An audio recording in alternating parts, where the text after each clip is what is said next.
Hey, what's up, everybody? JB here for another one of those shorts, because I know every now and then an hour long of listening to us talk is way too much. So we're listening to you, the fans. Going to give you a little bit of a tidbit, something for that short drive to the grocery store as opposed to the long drive to the soccer fields and beyond. And joining me today to talk about current events in the world of soccer, specifically college soccer, the ESPN Lead Analyst for the NCAA College Cup, Mr. Two-timer, Devon Kerr. How's it going, Devon? What's up, buddy? Nice to be back, and I appreciate you importing this magnificent St. Louis weather for the College Cup tonight. I knew I expected some sort of present when I arrived in Cary, but you've outdone yourself this time. Snow was not expected. Hey, St. Louis is a soccer exporter. We grow it, we fertilize it, we mature it, and then we export it. So, given that our Billikens are out there in Cary, where you're going to be calling the games, we had to bring a little bit of love to the East Coast. So, how are things going out there? By the way, you mentioned that it's snowing. Give us a little bit of a preview of what are we looking at tonight when we turn the TVs on from an environment. Oh yeah, so. Let's start big picture with the environment. Sold out both games. I've had the honor of covering College Cup since 2019. Since then, we've had two sold out crowds, so this will be the third. That gives you an idea of how little it happens. Certainly, the hometown club, if you will, of NC State is going to add to that. Mm-hmm. But Washington has traveled some fans. SLU always handled themselves really well on the road. And certainly the swan song for head coach Doug Allison at Furman has brought in some of the old faithful. Rumors that we're going to get Clint Dempsey and Walker Zimmerman, Ricardo Clark, like that. People hear that kind of stuff, and there's a youth tournament in town. So we've got a ton of attendance. That's great. There's a bunch of interesting storylines, JB, when it comes to all of these teams. As you know, and I'm sure the fans know, the college soccer modern day is not that of yore, right? It's not the 3-4 year programs that St. Louis rattled off 10 national titles 2 years ago. 10, are we at 10 or 11? We're at 10. Sorry. Brain needs a little bit of lubrication for tonight's events. And so within that, we see 1-2 year ventures. Look at Vermont last year. They tried to repeat again this year. There are some programs that are still able to maintain that. Furman is one of them. They don't have a single player on the roster that's a transfer. Doug Allison has always prided himself, going back to the Clint Dempsey days, of getting these commits to fully buy in. They've done that. They're rough and tumble. They're direct. They're incredible on cross-counter balls that really make you question how you're going to attack the field. And Washington's going to struggle with that because Washington is really transitionally based. They're young, but they're impressive. This team for Washington is they have layered in some veterans, but all over the field, they've got young players who have really stepped up. The midfielder, Zach Ramsey, is a fun one to watch. They want to counter as well, but they can slow it down and tiki-taka you to the death. Yeah. Second game, your opponent, NC State, has to be the favorite out of the four right now, based upon stats, seeding, body of work on the year. So let me remind you, you're speaking to a St. Louis crowd here. Yeah, you're good. You got to be. Come on, man. I thought I Venmo'd enough to where we can get a little. I didn't say that I was favoring NC State. I'm politicking right now, JB. I'm telling you what the numbers say, right? and I'm going to share an interesting number for your fans here in a second. So for people that do know NC State, you're probably going to hear a couple things you've already heard. I apologize for that, but it's worth repeating for those who haven't. NC State is and has been one of the best teams in the country all season long. Now, I've always questioned their resume in terms of RPI, strength of schedule, things like that. I don't think they played the hardest schedule in the ACC.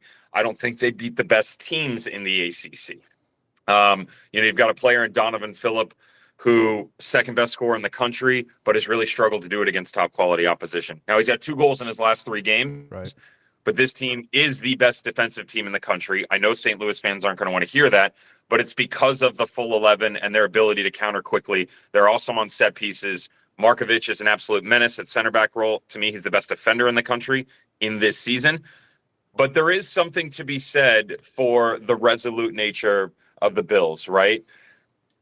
I heard a stat from NC State's goalkeeper that really took me back. And I'm going to read it here to make sure I get it correct. NC State, up until the Georgetown game, had not won a game in which they had conceded. Think about that for a second. Yeah. They gave up a goal. They hadn't won a game. So the only game they've done it all year long is against Georgetown. They're 1, 2, and 3. So in 6 matches, they only have one win in games decided by 1 goal or less. SLU fans are going to recognize that 20 out of 23 games have been played and decided in 1 goal or less. They are 10, 1, and 9. And the determination of this team is why they're here. And we can get into the tactics and stuff. But I think the utter belief of St. Louis certainly scares me if I'm head coach Mark Hubbard from NC State. Yeah, you know what? I agree across the board. Because I think looking at the season, and frankly, there's this new lens that is overlapping all of the analysis and all the games when you watch the games, because there's an underbelly of conversations and debates as to what's going on in college soccer, specifically when you look at these rosters and you talk about the portal and you talk about international versus domestic and the chaos that is kind of all of that mobility. This was a year where it felt more like the NFL than it did the NCAA, in which blue bloods were guaranteed the majority of the wins, because as you pointed out earlier, you have a season where Bryant is being mentioned and Gardner-Webb and a whole list of schools that the vast majority of soccer fans in this country probably had to look up. Where are they, So I think there's a lot of that going on, which is really a byproduct of how these rosters are being built and the mobility of these players. So running through the teams real quick, along those lines, some of the things that really jumped out to me, Washington, obviously playing in the Big Ten, they have 20 players. And you mentioned it, that they're young, they're in the early stages. They have 20 players from the state of Washington alone. That's unheard of.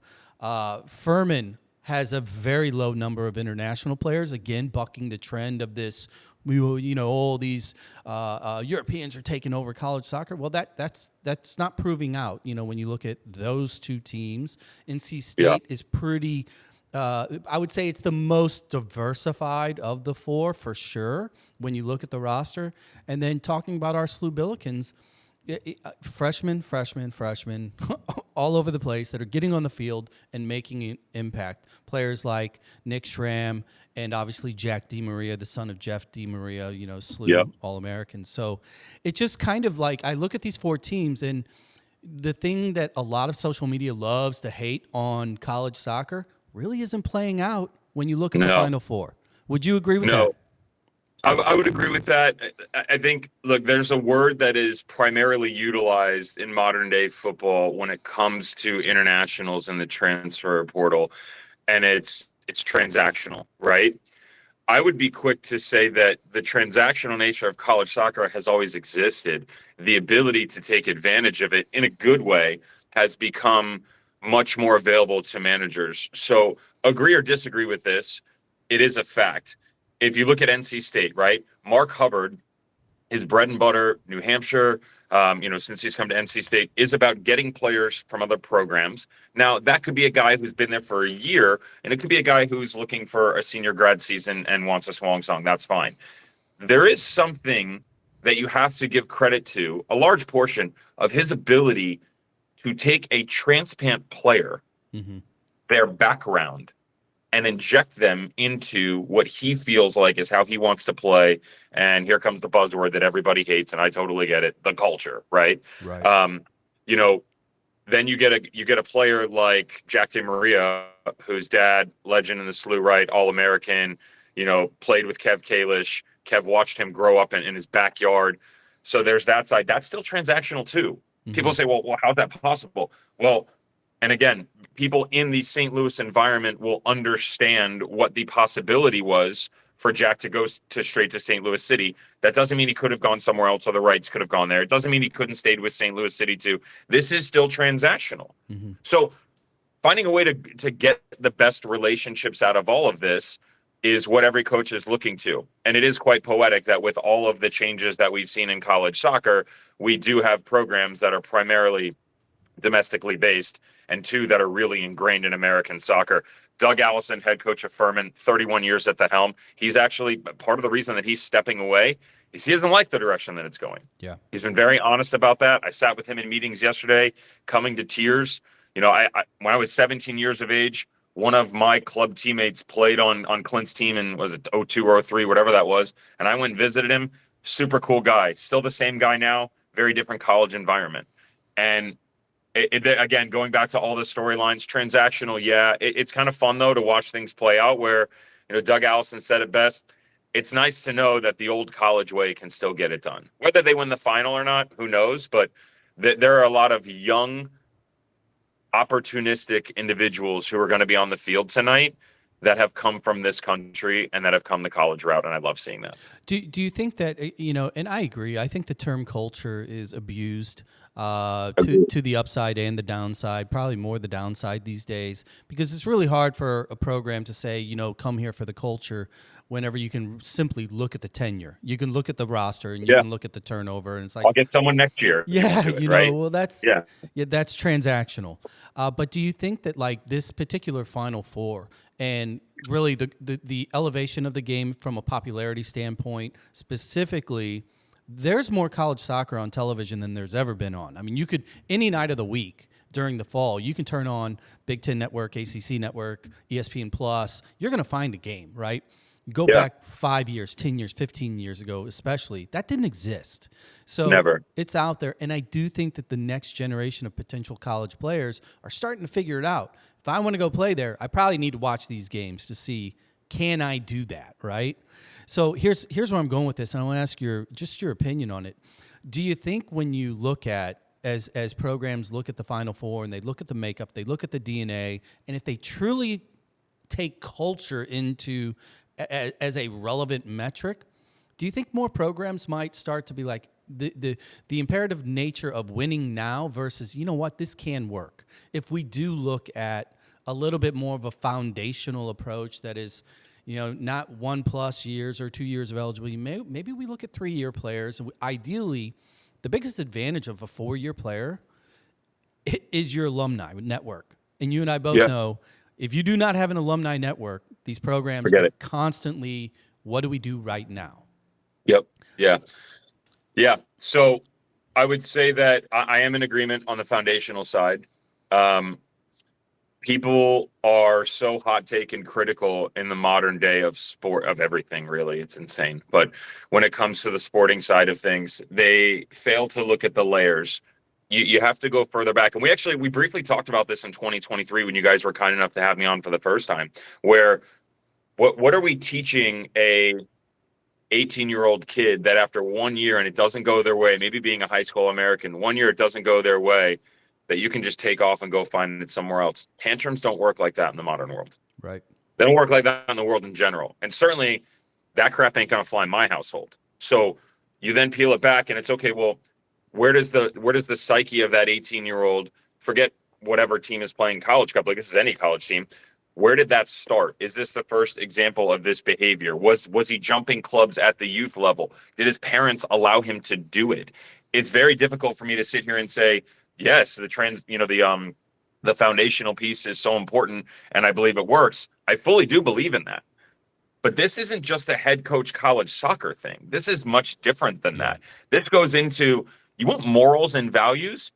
By the time they're 18 and going to be a freshman in college, you've already put that there. You've created what is already in motion. So if anything, the college coach on the other side is trying to figure out how to navigate that. Now, that's true for a 10-year-old and a 40-year-old, but it's going to be very different for an 18-year-old than a 10-year-old in a footballing sense, right? So we all have to work together and say, yeah, we got to dig in here, man. Yeah. You know, people are going, oh, internationals and the transfer market are taking over. Do you know why? The reason why is because the blue chip athletes that used to grace college soccer with their presence years ago, they're getting picked off by the pro ranks. Now, I'm not saying all of them need to be there or deserve to be there, but they're still jumping at that opportunity, right? So you have to fill those roles. I would say the overall ceiling of college soccer hasn't really gone super high. I do believe the basement has come up a ton, right? So You get your Bryants, right? You get the crazy run that rose Princeton. All due respect to them, like the Ivy League, historically, they're not winning any popularity contests, right? Vermont national championship last year. So you have teams that can compete on a regular basis. And JB, you and I both know, man, you get momentum and belief going in that locker room. Talk about this SLU team and belief. You get that going against anyone, yet alone a bunch of young, impressionable, hungry young men. I don't give a crap what program you're playing for. That's scary. Yeah. Right. So you got to bring it all together. There's a lot to digest there, but I do believe the foundation, and whatever way you want to tackle that, yeah, it has to be constant if you want repetitive success. Yeah, one of the things that I pointed out to a friend prior to a previous game in this run for SLU, one of their what I believe to be kind of secret, really an obvious advantage, is they are so young. They're incredibly poised and mature at a young age because of where they came from. They're not reacting. Yeah. You don't see them take bad cards. You don't see them make bad fouls. They are not reacting. They're very methodical. And at such a young age for that team, that's pretty impressive. But yeah, real quick on that, I sat with your group yesterday, and I will say this to your point: whether I was chatting with Quentin Blair, right, Loyola Chicago transfer, grad student guy, they joked about his age, gave him a hard time. Still a veteran leader, still keeps everybody organized. Or I was talking to young Jack DiMaria. There was a real understanding of the essence of St. Louis. And you know me, man, I'm not just saying that because I'm on here. Like, you can agree or disagree with how I view the game and how I talk about it, but I'm not a bullshitter. And I'm going to tell you how I feel. I didn't get that impression from every single program. That's not saying it was a negative impression, but like I've sat in the room with guys from Stanford, from UVA, who like they didn't fully understand what was 3 titles in a row a decade ago for Jeremy Gunn. The Cavalier guys didn't fully understand what their 8 stars were and what Bruce Arena did and Ben Olsen, right? Like there is a real understanding and respect level from SLU and the players in that locker room of like, it doesn't matter if it was 40, 50 years ago, like their predecessors paved the way, and they just hope that they have the opportunity to repay the respect that was put there from them and all the people that support them along the way. Well, you're spot on because quick anecdotal story, and then I'm going to ask your picks here. I believe it was the Kentucky game at the start of the tournament. Walking through the bleachers. I mean, the SLU players, here's what they're aware of. They knew that right behind them up the bleachers in the booth is a Bill McDermott, who was part of a national championship program. Sitting in the bleachers right below, you have guys like Altros, Mike Sorber, and on and on and on. And they know who these guys are. They are very aware of the history of the game and the people. And I think that they want to be part of that. And that's just a brag on the program and the pedigree. But let's get to the fun part. First game, Washington, Furman. You got the young Washington team that continues to win big games. Obviously, Furman. This is the swan song. Who you like? Oh, okay. So this is actually something I can't give you a direct pick. Interestingly enough, it was actually put into my contract this year. The gambling world's weird, and I'm not saying that college soccer is lighting up DraftKings, but it is something that I've been approached about. Listen, the belief that I talk about for SLU, that's very prevalent for this Furman team. There's something poetic about Doug Allison in April of this year saying it's my last year. Again, 31 seasons. And this team, much like SLU, 14-game unbeaten streak, tied for the longest in the country. Washington counterattacks with the best of them. I like the way that Washington plays better. I believe that they're better on the ball and tactically are more diverse. Furman seems to be more aggressive in nature, and they are a little bit bigger than Washington. As good as Washington is transitionally, I fear for them on the defensive front with the amount of numbers that Furman are going to commit forward and just beat the ever-living you-know-what out of them. If I look at NC State and SLU fans, NC State's the better team. That's plain and simple. Like, they're better tactically. They have better individuals. They are gigantic, literally huge, men and boys. What I fear for this Mark Hubbard team are the elements, being a game later in the day, you're a little bit out of your routine, and the understanding that there's a fight till you die mentality within this SLU group. I'm looking at NC State's resume right now, and I say this with all due respect. The last team that they played that was a fight till you die and that was tactically up to par was UVA. I don't care that they went down to 10 men. They lost that game. And they were losing the game before they went down. If you keep going back, they didn't really play anybody else that gave them that kind of problem. SLU has that ability to keep the game close, to keep it tight. All you have to do, don't overcommit on the back line and you're good. Don't overcommit. That's all that matters. Let the guys in front of you handle it. So I think the margins are tight. Certainly the stats favor NC State, but I'm actually more fearful for NC State in this game than I am for like the Washington Furman matchup. Well, my compare contrast is if you look at, we all of us here in St. Louis, here's the thing. We are very self-aware of the game and the reality of what teams look like. NC State is the better team. So was Kentucky, so was Indiana, so was Bryant. That don't decide. And so was Akron. So yeah. That's the exciting part. But I know you got work to do. You got to get out there. You got to try and get used to this cold weather now that you're a snowbird down in Florida. Sold your soul to the Florida sun. I get it. I get it, man. That's never going to get away from me, dude. Look, get mad about the sand and the tiki hut. What do you want me to do? I surf instead of ski now. What? You don't surf. You go out on a center console and you look for some red snapper every now and then and you head back in. I'm assuming that's probably more your style. And adult water every now and then, absolutely. If it's infused with something south of the border, I'm in. One quote for you, by the way, which kind of reminded me about this SLU team before we depart each other. And as always, so grateful for you allowing me to express how I feel about the game and share my thoughts and opinions. I actually heard a car commercial this morning, and it's not some revelational quote, but it really made me think about, again, going back to young men, no matter who it is and what team, it's that life doesn't just happen. You decide how you want to write your story. I think it was a GMC commercial, which is hilarious. But like, think about it, man. Like, if I'm wearing any jersey tonight, favorite or not, you couldn't pry me off that field unless I was dead and had no ability to walk. Like, we can talk tactics all day long, but in a 90-minute knockout round game, that's different. All those league games build you to just belief right now and the opportunity to survive. And that's what I love most about college soccer is just finding a way to get a win. And that's all that matters right now. Yeah, nothing's more motivating than a Will Arnett or a Matthew McConaughey voiceover with the GMC Sierra.